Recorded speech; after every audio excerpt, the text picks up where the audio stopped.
رب زدني علما رب زدني علما. الحمد لله نحمده ونستعينه ونستغفره ونعوذ بالله من شرور أنفسنا ومن سيئات أعمالنا. من يهده الله فلا مضل له ومن يضلل فلا هادي له. وأشهد أن لا إله إلا الله وحده لا شريك له وأشهد أن محمدًا عبده ورسوله. أما بعد فإن خير الحديث كتاب الله وخير الهدي هدي محمد صلى الله عليه وسلم وشر الأمور محدثاتها وكل محدثة بدعة وكل بدعة ضلالة وكل ضلالة في النار. أعوذ بالله من الشيطان الرجيم. بسم الله الرحمن الرحيم. يا أيها الذين آمنوا اتقوا الله حق تقاته ولا تموتن إلا وأنتم مسلمون. وقال تعالى: يا أيها الناس اتقوا ربكم الذي خلقكم من نفس واحدة وخلق منها زوجها وبث منهما رجالا كثيرا ونساء واتقوا الله الذي تساءلون به والأرحام إن الله كان عليكم رقيبا. وقال الله تبارك وتعالى: يا أيها الذين آمنوا اتقوا الله وقولوا قولا سديدا يصلح لكم أعمالكم ويغفر لكم ذنوبكم ومن يطع الله ورسوله فقد فاز فوزا عظيما. وقال الله جل وعلا: هو الله الذي لا إله إلا هو عالم الغيب والشهادة هو الرحمن الرحيم. هو الله الذي لا إله إلا هو الملك القدوس السلام المؤمن المهيمن العزيز الجبار المتكبر سبحان الله عما يشركون.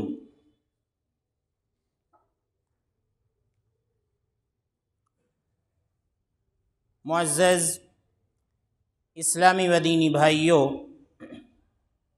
حاضرین جمعہ، اساتذہ کرام، عزیز طلبہ اور ملت کی ماؤں اور بہنوں، خطبہ مسنونہ کے بعد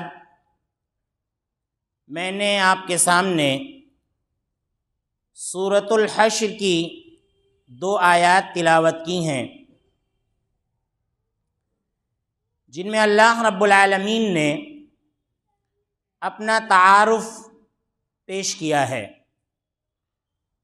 اور ایسا تعارف کہ جس کو اللہ کے رسول صلی اللہ علیہ وسلم نے اسلام کی اور شریعت کی بنیاد قرار دیا ہے۔ اللہ رب العالمین فرماتا ہے: هو اللہ الذی لا الہ الا ہو، وہی اللہ ہے کہ جس کے سوا کوئی معبود برحق نہیں۔ عالم الغیب والشہادہ، اللہ رب العالمین غائب اور حاضر کو یکساں جاننے والا ہے۔ هو الرحمن الرحیم، اللہ رب العالمین بڑا مہربان ہے اور رحم کرنے والا ہے۔ اللہ فرماتا ہے: هو اللہ الذی لا الہ الا ہو، وہی اللہ ہے کہ جس کے سوا کوئی معبود برحق نہیں۔ الملک، اللہ رب العالمین بادشاہ ہے، ساری کی ساری بادشاہت اللہ رب العالمین کے لیے ہے۔ اللہ فرماتا ہے دوسری جگہ کہ تؤتی الملک من تشاء وتنزع الملک ممن تشاء، کہ اے اللہ تو بادشاہ ہے اور تو جس کو چاہتا ہے بادشاہت عطا کرتا ہے، وَتَنزِعُ الْمُلْكَ مِمَّن تَشَاءُ، اور لمحے بھر میں تو جس سے چاہتا ہے بادشاہت کو چھین لیتا ہے۔ الملک، اللہ رب العالمین بادشاہ ہے اور بادشاہوں کا بادشاہ ہے۔ اس دنیا کے اندر اللہ رب العالمین وقتی طور پر کسی کو تھوڑی دیر کے لیے یا کچھ مدت کے لیے، کچھ ایام کے لیے یا چند سالوں کے لیے بادشاہت عطا کر دیتا ہے دنیا میں، لیکن آخرت میں کے بارے میں اللہ رب العالمین کہتا ہے کہ اس دن پوچھا جائے گا لمن الملک اليوم، کہ آج کے دن پوری کی پوری بادشاہت کس کے لیے ہے؟ تو جواب آئے گا للہ الواحد، اللہ کے لیے۔ اور کون اللہ؟ الواحد، جو اللہ ایک ہے، القہار، جو اللہ زبردست ہے۔ پوری کی پوری بادشاہت آج کے دن صرف اور صرف اللہ رب العالمین کے لیے ہے۔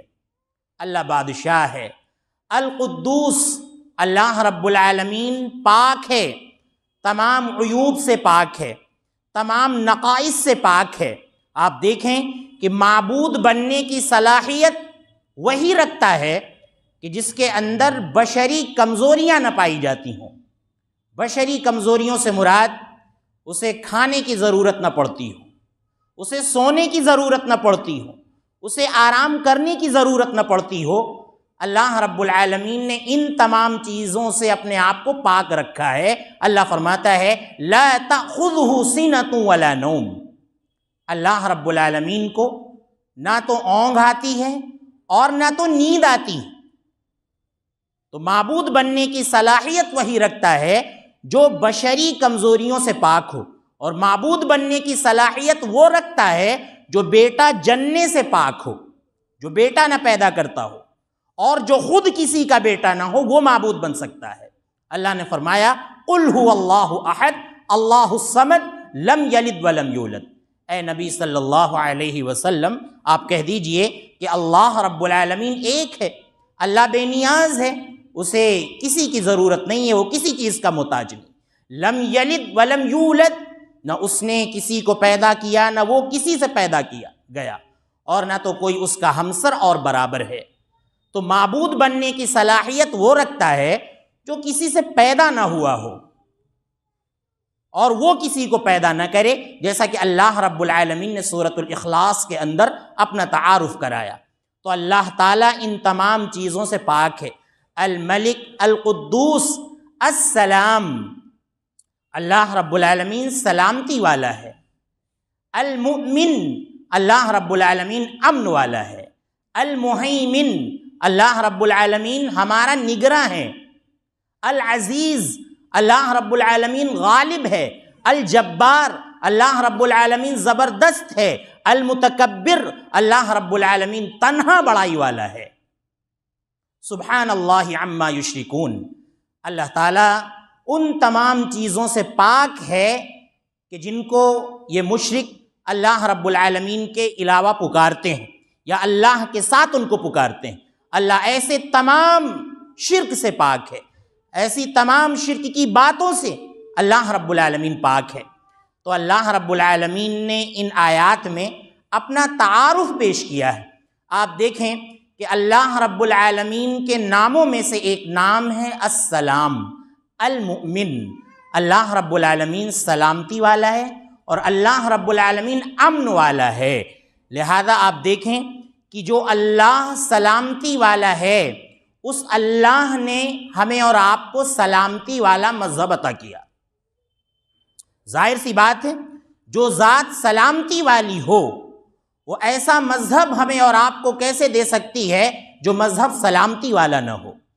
اللہ رب العالمین امن والا ہے، اللہ رب العالمین نے ہمیں جو مذہب دیا وہ امن والا مذہب دیا، اور بہت ہی سیدھا سچا صاف ستھرا مذہب دیا کہ جس کے بارے میں اللہ کے رسول صلی اللہ علیہ وسلم یہ فرما کر دنیا سے گئے کہ ترکتکم علی نہجۃ البیضاء لیلھا کنہارھا، کہ اے لوگو غور سے سن لو کہ ہم تم کو ایک بہت ہی صاف ستھری شریعت پر چھوڑ کر جا رہے ہیں، بہت ہی صاف، بہت ہی سیدھے مذہب پر چھوڑ کر جا رہے ہیں، لیلھا کنہارھا، کہ جس کی راتیں بھی دن کی طرح واضح ہیں، یعنی ہدایت میں کوئی خفا نہیں ہے، کوئی پوشیدگی نہیں ہے۔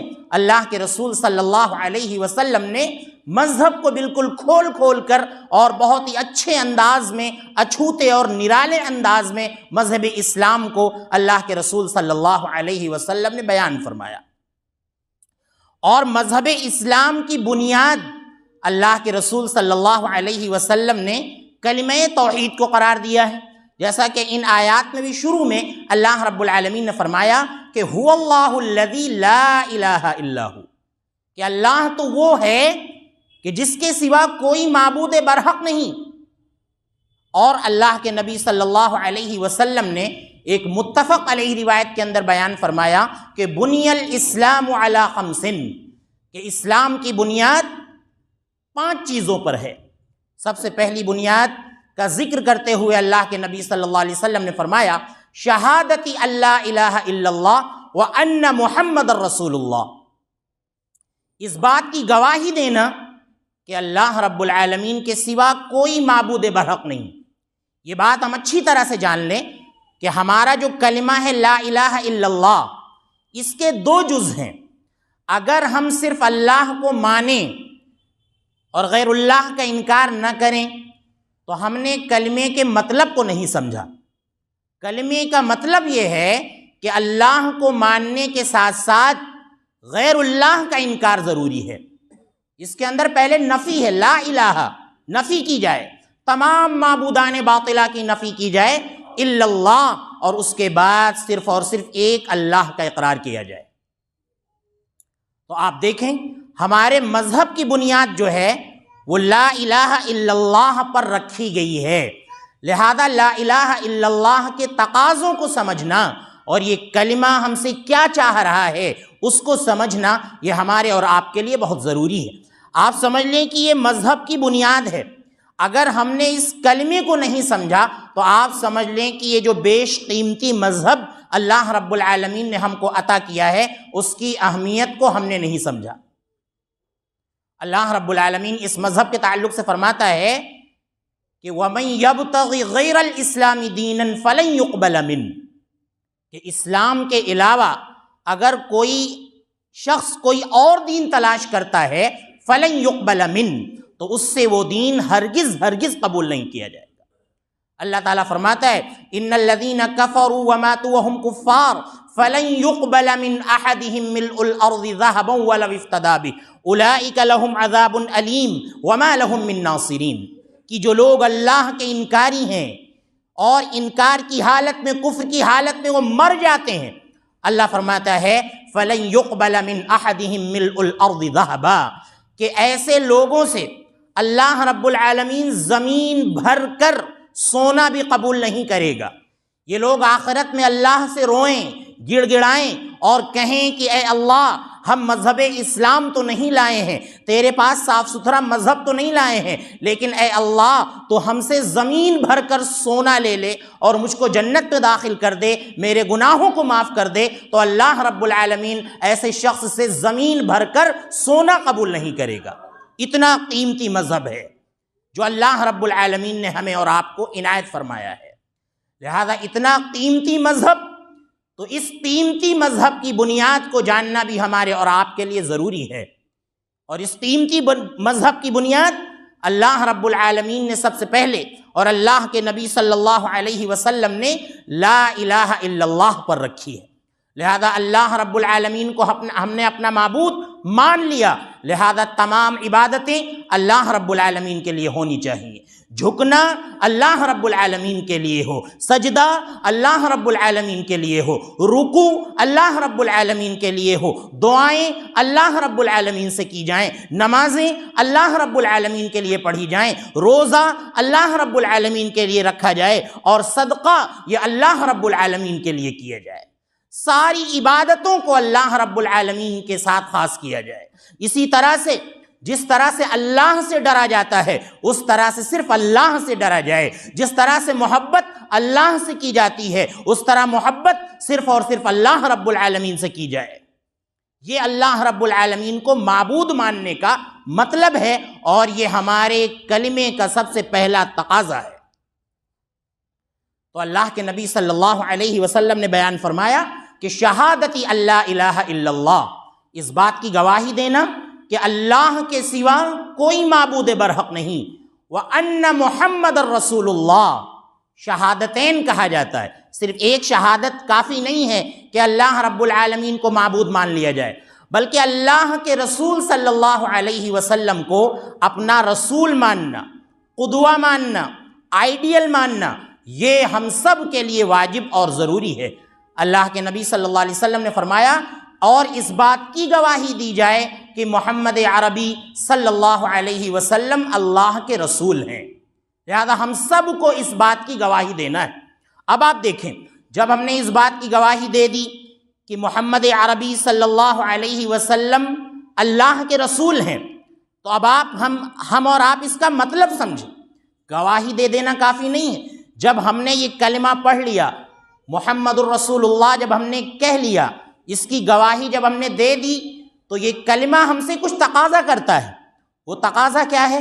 وہ تقاضا یہ ہے کہ طاعتہ فیما امر، اللہ کے رسول صلی اللہ علیہ وسلم کی اطاعت کرنا ان تمام باتوں میں کہ جن کو اللہ کے رسول صلی اللہ علیہ وسلم نے ماننے کے لیے کہا ہے، جن کا حکم اللہ کے نبی صلی اللہ علیہ وسلم نے دیا ہے، ان تمام باتوں میں نبی صلی اللہ علیہ وسلم کو اپنا اسوہ اور اپنا آئیڈیل اور اپنا نمونہ مانا جائے۔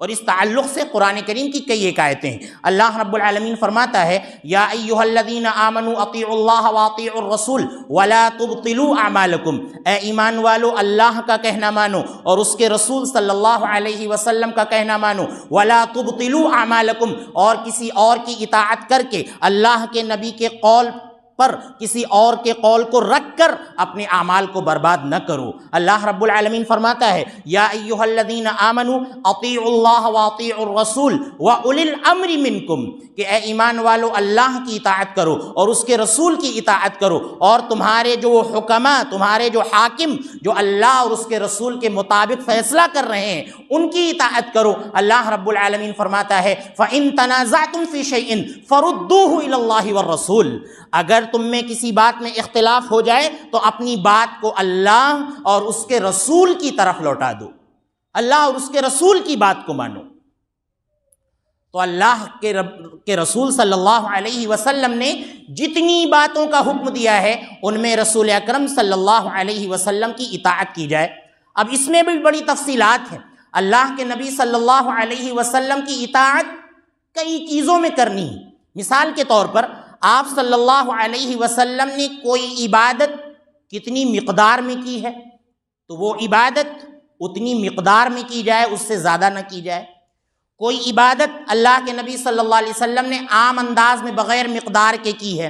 مثال کے طور پر اللہ کے نبی صلی اللہ علیہ وسلم نے ایک حدیث میں فرمایا کہ میں اللہ رب العالمین سے ایک دن میں 100 مرتبہ استغفار کرتا ہوں۔ دوسری حدیث میں بیان فرمایا کہ میں ایک دن میں اللہ رب العالمین سے 70 مرتبہ استغفار کرتا ہوں۔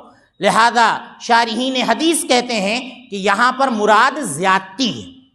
زیادتی کا مطلب زیادہ سے زیادہ استغفار کیا جائے اللہ رب العالمین سے، اس کی کوئی تعداد فکس نہیں ہے، زیادہ سے زیادہ اللہ رب العالمین کی عبادت کی جائے۔ تو یہ ایک عمومی عبادت ہے جس کو آپ زیادہ سے زیادہ کر سکتے ہیں، جس کی تعداد اللہ کے نبی صلی اللہ علیہ وسلم نے فکس کر دی ہے، لہذا اس کو اسی تعداد میں کرنا ہے۔ مثال کے طور پر فجر کی فرض نماز 2 رکعت ہے، ہمیں 2 رکعت پڑھنی ہے۔ ظہر کی 4 رکعت ہے، 4 رکعت پڑھنی ہے۔ اسی طرح جتنی بھی نمازیں ہیں، جتنی رکعتیں اللہ کے نبی صلی اللہ علیہ وسلم نے پڑھی ہیں، اتنی ہی رکعتیں ہمیں پڑھنا ہے۔ اسی طرح سے کوئی خاص عبادت اللہ کے نبی صلی اللہ علیہ وسلم نے کسی خاص وقت میں کی ہے تو وہ عبادت اسی خاص وقت میں کی جائے گی، اسی خاص وقت میں۔ جیسے نمازوں کے اوقات اللہ کے نبی صلی اللہ علیہ وسلم نے مقرر کر دیے ہیں، لہذا انہی اوقات میں 5 نمازوں کو ادا کرنا ہے۔ اسی طرح سے آپ دیکھیں کوئی عبادت اللہ کے نبی صلی اللہ علیہ وسلم نے کسی خاص جگہ فرض کر دی ہے تو وہ عبادت اسی خاص جگہ میں جا کر کی جا سکتی ہے۔ مثال کے طور پر حج اور عمرہ، حج اور عمرہ کے لیے مکہ جانا لازمی ہے. یہ ایسی عبادت ہے جو مکہ کے علاوہ کہیں اور نہیں ہو سکتی ہے. لہذا یہ اللہ کے نبی صلی اللہ علیہ وسلم کی اطاعت ہے. تو اللہ کے نبی صلی اللہ علیہ وسلم نے جو حکم دیا ہے اس میں آپ کی اطاعت کرنا، یہ کلمہ محمد الرسول اللہ کا تقاضا ہے. اسی طرح تصدیقہ فیما اخبرا، اللہ کے نبی صلی اللہ علیہ وسلم نے جن چیزوں کی خبر دی ہے ان میں نبی صلی اللہ علیہ وسلم کی تصدیق کی جائے. آپ دیکھیں کہ ہمارا یہ جو مذہب ہے اس کی تمام باتیں مستند اور اتھینٹک ہیں، حوالوں سے ثابت ہیں. لہذا ہماری جو خبریں ہیں اور اللہ کے نبی صلی اللہ علیہ وسلم نے جو باتیں بیان کی ہیں وہ ساری باتیں احادیث کے اندر موجود ہیں. اور آپ سمجھ لیں یہ جس مذہب کا میں ذکر کر رہا ہوں یہ اسی مذہب کا خاصہ ہے کہ سند کے ساتھ اللہ کے نبی صلی اللہ علیہ وسلم کی باتیں ہم تک پہنچی ہیں، مضبوط سند کے ساتھ. محمد بن سیرین رحمۃ اللہ علیہ کہتے ہیں، مسلم کے مقدمے میں یہ بات ذکر ہے کہ شروع میں معاملہ یہ تھا کہ جب صحابہ کرام کا زمانہ تھا، تابعین کا زمانہ تھا، اسلام کے بارے میں کوئی صحابی کوئی خبر دیتا، کوئی تابعی کوئی خبر دیتا تو اس کو مان لیا جاتا کہ یہ بات صحیح ہے. لیکن کہتے ہیں کہ جب فتنہ واقع ہو گیا، یعنی حضرت عثمان رضی اللہ عنہ کی شہادت ہو گئی اور فتنہ واقع ہو گیا، برے لوگ بھی آنے لگے اور جھوٹے لوگ بھی اسلام میں آنے لگے. محمد بن سیرین کہتے ہیں کہ تب کوئی بھی اسلام کے بارے میں کوئی بات کہتا تو ہم لوگ کہتے کہ سموا لنا رجالکم، اپنے راویوں کو ذکر کرو. یہ جو بات تم بیان کر رہے ہو یہ اللہ کے نبی صلی اللہ علیہ وسلم سے کیسے آئی ہے ہم تک، اس کا سلسلہ کیا ہے، اس کو ذکر کرو. اور آپ دیکھیں کہ اللہ رب العالمین نے ایسے ایسے جہابذہ اور علم حدیث کے ماہرین پیدا کیے کہ جنہوں نے رطب و یابس کو بالکل الگ کر دیا، دودھ کا دودھ اور پانی کا پانی کر دیا.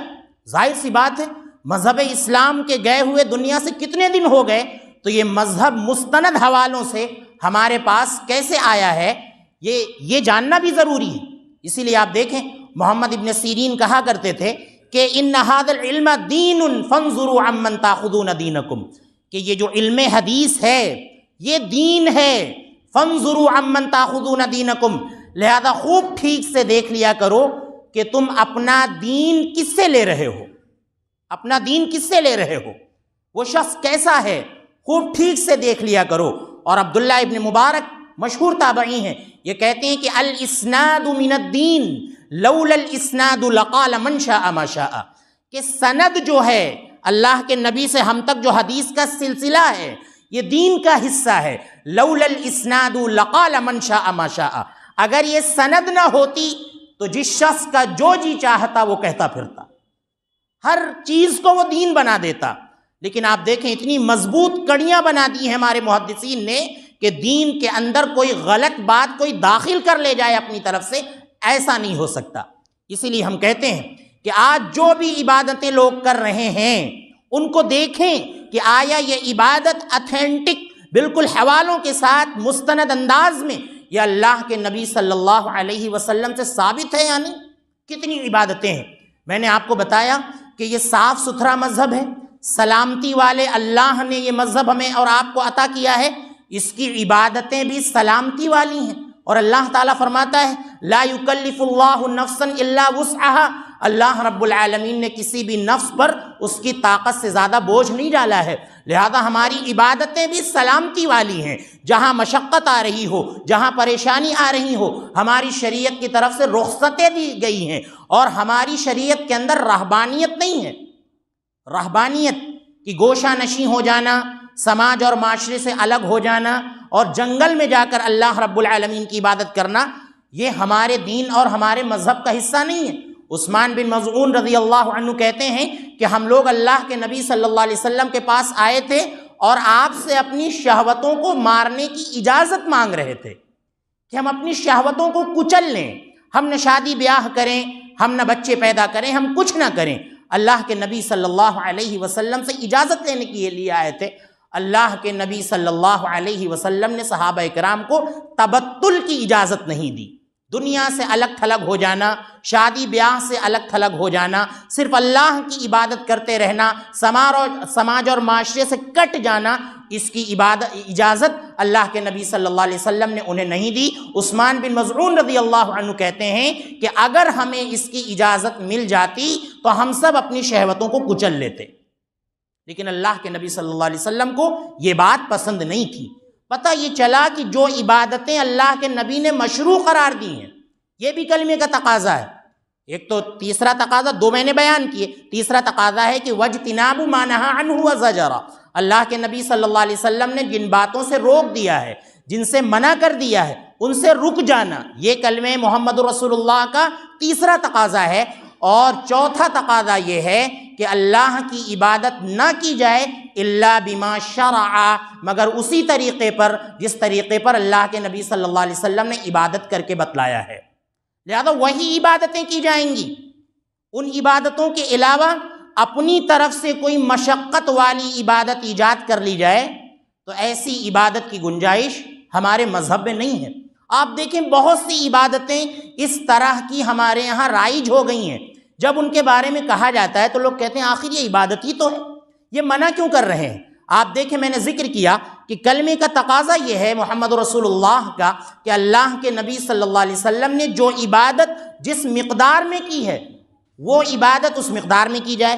مقدار میں آپ نے نہیں کی، عمومی انداز میں کی ہے تو آپ عمومی انداز میں کریں۔ اب آپ دیکھیں کتنے ایسے وظیفے ہیں جو لوگ بنائے ہوئے ہیں کہ اتنی مرتبہ کر لو تو یہ بیماری دور ہو جائے گی، اتنی مرتبہ پڑھ لو تو ایسا ہو جائے گا، اتنی مرتبہ پڑھ لو تو ایسا ہو جائے گا۔ ایسا بالکل ہو سکتا ہے، لیکن اتھینٹک حوالوں سے یہ بات ثابت ہونی چاہیے کہ اللہ کے نبی صلی اللہ علیہ وسلم نے اس وظیفے کی اتنی مقدار بتلائی ہے یا اس وقت پڑھنے کے لیے کہا ہے، یا اللہ کے نبی سے ثابت ہے تو بالکل ٹھیک ہے، لیکن اگر ثابت نہیں ہے تو اس طرح کی مقدار اپنی طرف سے بنانا کہ یہ وظیفہ اتنی بار پڑھا جائے، اس سورت کو اتنی بار پڑھا جائے تو یہ ہو جائے گا، یا یہ سورت فلاں بیماری کے لیے شفا ہے، یہ سورت فلاں بیماری کے لیے شفا ہے، اس طرح کی جو باتیں اپنی طرف سے ایجاد کی گئی ہیں، لہذا ایسی باتیں اسی وقت قابل قبول ہوں گی جب یہ ساری باتیں اسی تعداد کے ساتھ اور اسی وقت میں پڑھنے کے سلسلے میں اللہ کے نبی صلی اللہ علیہ وسلم سے ثابت ہوں گی، تبھی ہم ایسا کر سکتے ہیں۔ ورنہ آپ سمجھ لیں کہ اپنی طرف سے مقدار بنانا یہ کلمے کے تقاضے کے خلاف ہے، محمد رسول اللہ کے تقاضے کے خلاف ہے۔ اللہ رب العالمین کی عبادت نبی صلی اللہ علیہ وسلم کے طریقے کے مطابق ہی کی جائے گی۔ تو میرے بھائیوں، ہمیں اور آپ کو اللہ رب العالمین کا شکر ادا کرنا چاہیے کہ اللہ رب العالمین نے ہمیں مذہب اسلام جیسا مذہب عطا کیا ہے، اور اللہ رب العالمین نے مذہب پر چلنے کی ہمیں اور آپ کو توفیق دی ہے، اور پھر اس کے ساتھ ساتھ ہمیں اس مذہب کا جو تقاضا ہے اور اس مذہب کی جو سب سے پہلی بنیاد ہے، یعنی کلمہ توحید لا الہ الا اللہ، اور اس کے بعد محمد الرسول اللہ، یہ جو ہم گواہی دیتے ہیں دونوں کلموں کی، یہ جو شہادتین ہیں، ان کے کیا تقاضے ہیں، ان کو پڑھنے کے بعد ہم پر کیا کیا چیزیں فرض ہو جاتی ہیں، ان چیزوں کو جاننا بہت ضروری ہے۔ اور ہمیں شکر ادا کرنا چاہیے کہ عبادتوں کو لے کر لوگ کتنا پریشان ہیں، ان کو کسی بھی چیز کا نام دے دیا، تپسیا کا نام دے دیا یا اسی طرح دوسرے نام دے دیے، اور عبادت اپنے اوپر لاگو کر کر کے کتنا پریشان ہے۔ لیکن اللہ کے نبی صلی اللہ علیہ وسلم نے یا اللہ رب العالمین نے ہمیں کوئی ایسی عبادت نہیں دی ہے، ایسی کسی عبادت کا مکلف نہیں بنایا ہے کہ جس سے ہم پریشان ہو جائیں۔ ساری عبادتیں ہماری امن والی ہیں، ساری عبادتیں ہماری سلامتی والی ہیں۔ اس لیے میرے بھائیوں، کلمے کے تقاضوں کو سمجھ کر ان کے مطابق زندگی گزارنا، اور کلمہ توحید کا صحیح مطلب کیا ہے، اور اسی طرح جب ہم رسالت کا اقرار کر لیتے ہیں تو اس کا صحیح مفہوم کیا ہے، یہ ہمارے لیے جاننا بہت ضروری ہے۔ اللہ رب العالمین ہمیں ان باتوں کو سمجھنے کی اور ان پر عمل کرنے کی توفیق عطا فرمائے۔ اللہ رب العالمین ہمیں صحابہ کرام کے منہج کے مطابق قرآن و سنت پر چلنے کی توفیق عطا فرمائے۔